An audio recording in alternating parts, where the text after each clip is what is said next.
Breaking news చూస్తున్నాము. విజయ్ దెబ్బకి AIADMK party రెండు ముక్కలు కాబోతుంది. టీవీకేలో చేరేందుకు సిద్ధమయ్యారు 38 మంది ఏఐడిఎంకే పార్టీకి సంబంధించిన ఎమ్మెల్యేలు. అన్నా డిఎంకేకి గుడ్ బై చెప్పబోతున్నారు. సీనియర్ లీడర్స్ కూడా దీంట్లో ఉన్నట్టు తెలుస్తుంది. పార్టీ చీఫ్ పళనిస్వామిపై ఎమ్మెల్యేలు అలాగే పార్టీకి సంబంధించిన సీనియర్ నాయకులందరూ అసంతృప్తిగా ఉన్నారు. అన్నా డిఎంకే పోలిట్ బ్యూరోలో భేటీలో ఈ విభేదాలన్నీ బయటపడ్డాయి. విజయ్కి మద్దతు తెలపడంపై అంటే గవర్నమెంట్ ఫామ్ అవ్వడానికి హెల్ప్ చేసి గవర్నమెంట్లో భాగం అవ్వాలని చాలామంది ఏఐడిఎంకే పార్టీకి సంబంధించిన కొత్తగా ఎలక్ట్ అయిన ఎమ్మెల్యేస్ ఉద్దేశించి ప్లాన్ చేశారు.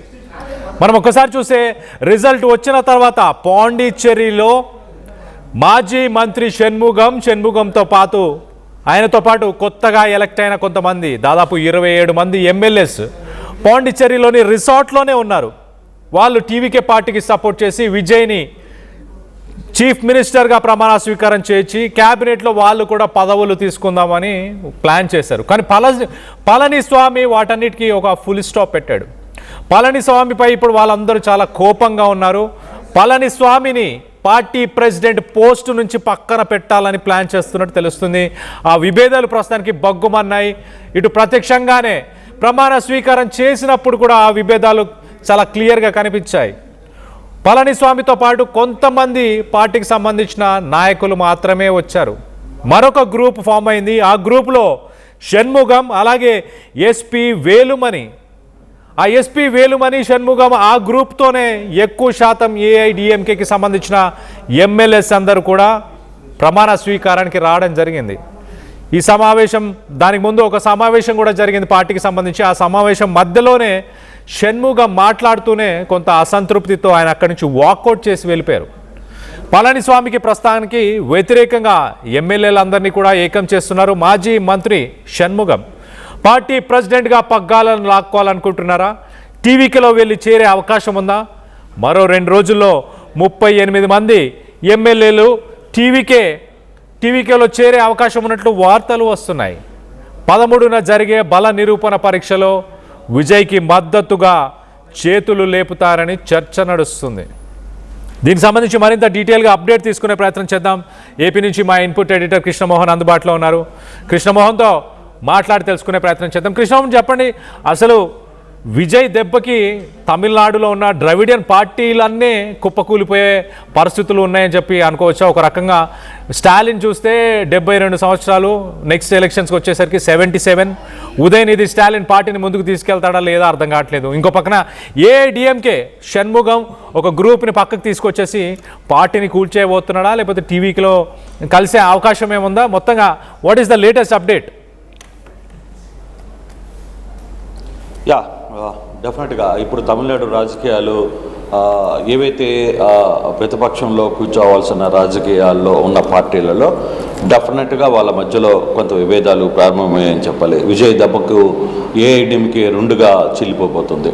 ఈరోజు ఉదయం అసెంబ్లీలో స్పీకర్ చేత అందరూ ఎమ్మెల్యేలు ప్రమాణ స్వీకారం కూడా చేశారు. అంటే ఎమ్మెల్యేలుగా ముఖ్యమంత్రిగా విజయ్ కూడా ప్రమాణం చేశారు. తర్వాత మంత్రులుగా చేసిన వాళ్ళు ఎమ్మెల్యేలందరూ కూడా ప్రమాణ స్వీకారం చేసిన పరిస్థితిని మనం చూసాం.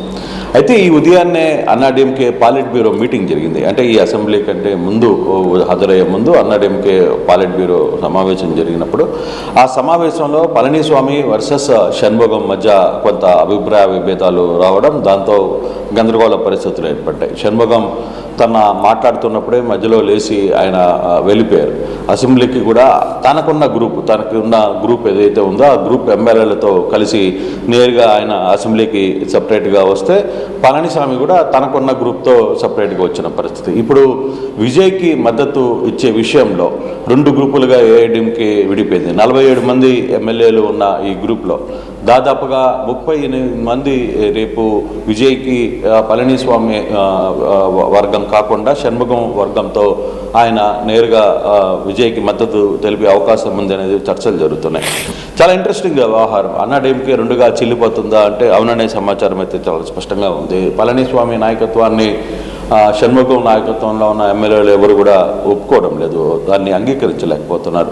ఆయన వ్యవహరిస్తున్న శైలి, ఆయన వ్యవహార శైలి మీద ఎమ్మెల్యేలు షణ్ముగం కూడా గతంలో మాజీ మంత్రిగా చేశారు. ఆయన ఈ వ్యవహారాన్ని జీర్ణించుకోలేకపోతున్న పరిస్థితి. ఆయనతో పాటు దాదాపుగా 38 మంది ఎమ్మెల్యేలు బయటికి వచ్చేస్తారనేది ఒక సమాచారం ఉంది. ఎలాగూ 13వ తారీఖున బల నిరూపణ చేసుకోవాలి విజయ్ పూర్తిగా అసెంబ్లీ సాక్షిగా తన బలం ఏందో చూపించుకోవాలి. ఈ లోపల ఈ వ్యవహారం అన్నాడీఎంకేలో వచ్చిన చీలిక విజయ్కి కలిసి వచ్చే అంశం. డెఫినెట్గా ఆ వ్యవహారంలో విజయ్కి పూర్తి స్థాయిలో మద్దతు పెరిగే అవకాశం ఉంది. ఇప్పటికే 120 మంది ఎమ్మెల్యేలు అక్కడ అండగా ఉన్నప్పటికీ కూడా ఏఐడిఎంకే నుంచి ఎవరైతే చీలిక వర్గం రేపు విజయ్కి మద్దతుగా చేతులు ఎత్తితే పూర్తిగా కూడా తన మెజారిటీ దాదాపుగా 140కి చేరుకుంటుందని చెప్పి ఒక సమాచారం ఉంది. సో 140 చేరుకున్నప్పుడు ఆయన ప్రభుత్వానికి వచ్చిన అడ్డంకులు ఏమి లేవు. దాదాపుగా ఆయన అందుకే చాలా తెలివిగా ఓన్లీ 9 మంది అంటే తనతో పాటు 8 మంది ఎమ్మెల్యేలను మాత్రమే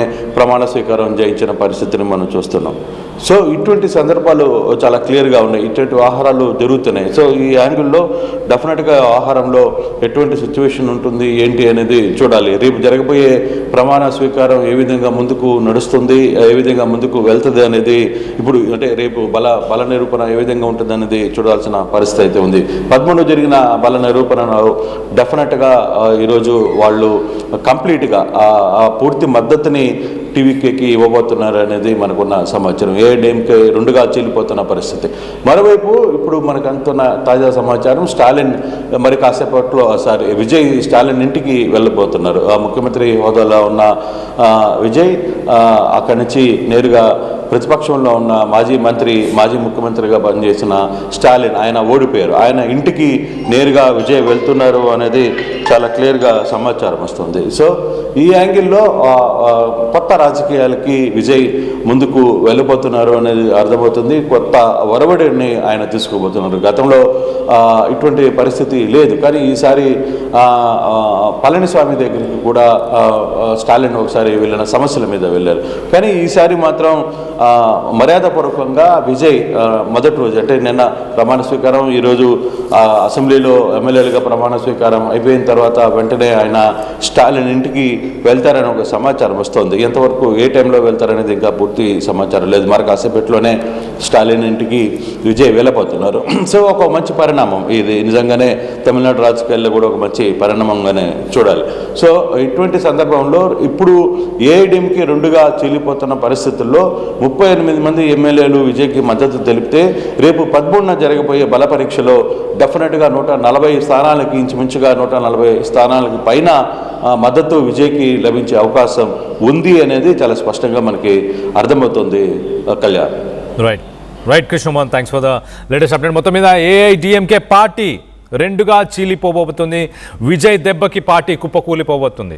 గతంలో మనం చూసాం టీవీకే సపోర్ట్ చేయాలంటూ టీవీకే పార్టీకి సపోర్ట్ చేయాలన్న ఉద్దేశంతో మాజీ మంత్రి షణ్ముగం కొంతమంది దాదాపు 27 మంది ఏఐడిఎంకే పార్టీకి సంబంధించిన ఎమ్మెల్యేస్ని తీసుకొని పాండిచ్చేరిలో రిసార్ట్ రాజకీయాలను నడిపించాడు. దానికి పళనిస్వామి అడ్డుపడినట్టు తెలుస్తుంది. మొత్తానికైతే పళనిస్వామిని అధ్యక్ష పదవి నుంచి తొలగిస్తారా? పార్టీ 2గా చీలిపోయే అవకాశం ఉందా?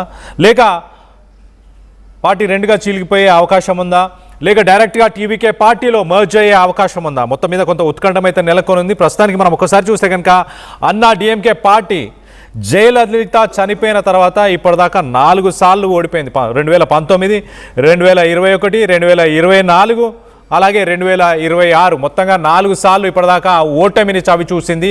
పళనిస్వామి పార్టీని సరిగ్గా నడపలేకపోతున్నాడు అంటూ విమర్శలు వస్తున్నాయి. కొత్తగా ఎలక్ట్ అయిన మెంబర్స్ అందరూ కూడా ప్రస్తుతానికి ఒక గ్రూపుగా ఫామ్ అయ్యారు.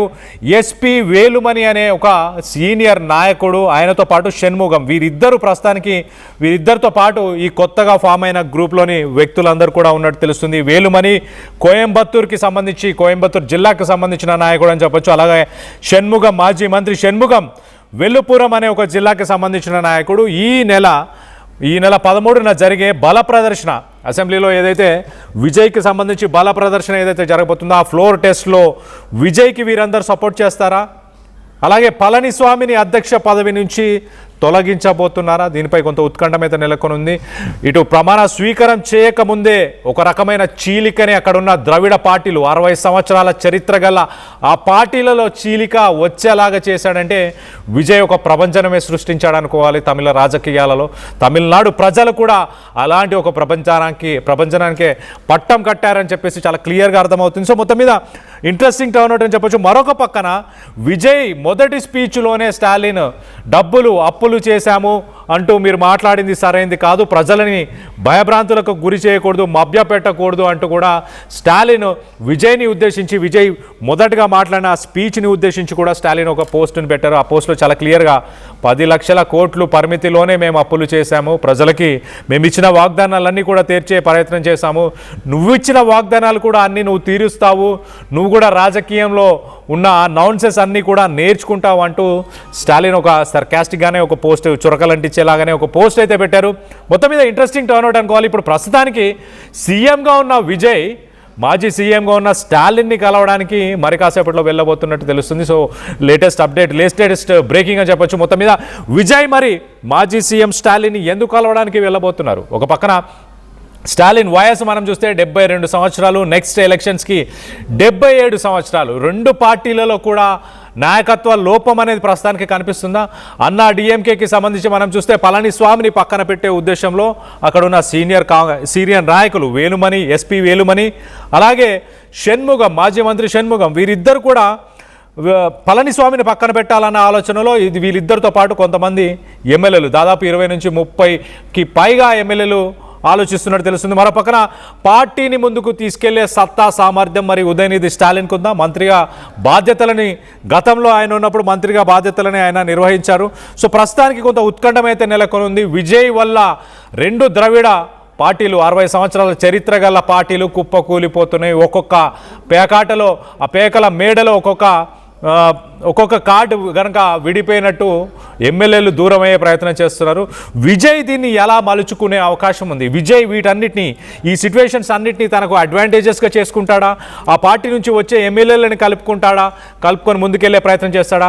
విజయ్ మాట్లాడిన మాటలు ఒక్కసారి మనం గుర్తు చేసుకునే ప్రయత్నం చేద్దాం. మొదటగా అతను నాకు రాజకీయం రాదు, అలాగే నాకు కరప్షన్ రాదు అన్న స్లోగన్తోనే ప్రజల్లోకి వెళ్ళాడు. దాని తర్వాత ఇప్పుడు ప్రమాణ స్వీకారం చేసిన వ్యక్తులు ఎవరైనా వాళ్ళ పదవిని దుర్వినియోగం చేస్తే కనుక ఆ పదవిని, ఆ పవర్ని దుర్వినియోగం చేస్తే వాళ్ళు ఎవరనేది కూడా చూడను, వారందరికీ కూడా శిక్షని ఖచ్చితంగా వేస్తానంటూ కూడా విజయ్ ఇలాంటి స్టేట్మెంట్స్ కూడా చేశాడు. సో చూడాలి. ఆల్రెడీ అన్నా డిఎంకే పార్టీ కావచ్చు, లేకపోతే సిపిఐ, సిపిఎం, అలాగే వీసీకే ఇలాంటి పార్టీలో ఉన్న ఎమ్మెల్యేలు గతంలో కూడా వాళ్ళు ఎమ్మెల్యేలుగా పనిచేసిన వాళ్ళే. సో రాజకీయంగా ఎంతో కొంత అనుభవం ఉంది. పాలసీ మేకింగ్లో కావచ్చు, అలాగే మిగతా అంశాలపైన కూడా వాళ్ళ ప్రభావం టీవీకే పైన ఎలా ఉండబోతుంది? విజయ్ మాటలను వింటారా? మరోపక్కన విజయ్ మెజారిటీ మనం చూస్తే కనుక మ్యాజిక్ ఫిగర్ కంటే ఒక 2 నంబర్లు ఎక్కువ మాత్రమే ప్రస్తుతానికి విజయ్ దగ్గర స్ట్రెంగ్త్ ఉంది. ఆ స్ట్రెంగ్త్ని వాళ్ళు బెదిరించి మరి విజయ్ని ప్రలోభ పెట్టే అవకాశం ఉందా? కరప్షన్ వైజ్ కావచ్చు, పాలసీస్ కావచ్చు, స్కీమ్స్ కావచ్చు, పదవులు కావచ్చు, క్యాబినెట్లో వాళ్ళకి కావాల్సిన ఇష్టానుసారంగా పదవులు కావచ్చు, వీటన్నిటిని బార్గెనింగ్ చిప్గా వాడుకునే అవకాశం ఉందా? మొత్తానికైతే ఇంట్రెస్టింగ్ టర్న్అవుట్ అని చెప్పొచ్చు. తమిళనాడు రాజకీయాలు విజయ్ చీఫ్ మినిస్టర్ అయిపోయిన తర్వాత కొలికి వచ్చాయని అనుకుంటే లేదు. ఆ ప్రకంపనలు ఇప్పుడు ద్రవిడ పార్టీల్లో కూడా చాలా క్లియర్గా కనిపిస్తుంది. దీనికి సంబంధించి మీరేమనుకుంటున్నారు? అన్నా డిఎంకే పార్టీ చీలిపోబోతుందా? చీలిపోయినాక ఆ ఎమ్మెల్యేస్ ఇటు వేలుస్వామి, ఎస్పీ వేలుస్వామి కానీ, అలాగే దాంతోపాటు ఎక్స్ మినిస్టర్ షణ్ముగం, సీనియర్ నాయకులు వీరందరూ టీవీలో కలుస్తారా? లేకపోతే అధ్యక్ష పదవిని వీరే తీసుకునే అవకాశం ఉందా? దీనిపై మీ అభిప్రాయాలు ఏంటనేది కింద కామెంట్ రూపంలో తెలియపరచండి. பெண்கள் பாதுகாப்பு ரொம்ப ஸ்ட்ரிக்டா வச்சிருப்பேன். போதைப் பொருள் கலாச்சாரம் அதை கண்ட்ரோல் பண்றதுக்கு என்னென்ன ஸ்டெப்ஸ் எடுக்கணும், என்னென்ன முயற்சிகள் எடுக்கணும், இன்னிலிருந்து அதை நான் எடுப்பேன். நம்ம பசங்களை அதுல இருந்து காப்பாற்ற வேண்டியது நம்ம அரசனுடைய பொறுப்பு. அதே மாதிரி சட்டம் ஒழுங்கு எல்லாருக்குமான பாதுகாப்பை நான் உறுதிப்படுத்துவேன். என்ன அவமானப்படுத்துறவங்களாகவே இருந்தாலும், என்னை கஷ்டப்படுத்தினவங்களாகவே இருந்தாலும் அவங்களும் என் மக்கள் தானே. நண்பர்களாக இருந்தாலும் எதிரிகளாக இருந்தாலும் 8 கோடி மக்களும் என் மக்கள் தானே.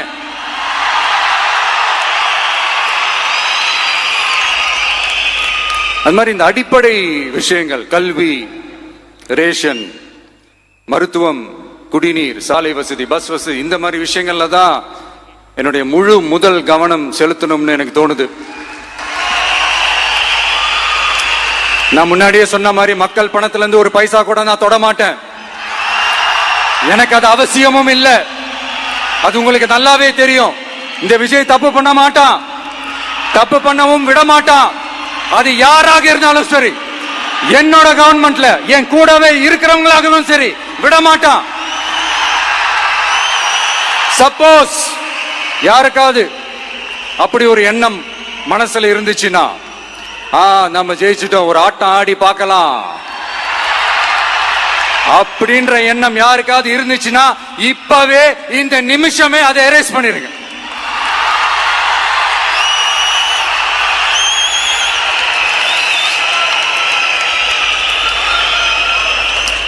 இங்க ஒரே சென்டர் தான், என் தலைமையில் உண்டான சென்டர். இந்த பக்கம் ஒரு சென்டர், இந்த பக்கம் ஒரு பவர் சென்டர், அங்க ஒரு பவர் சென்டர், அதெல்லாம் கிடையவே கிடையாது. இப்பவே சொல்லிடுறேன்.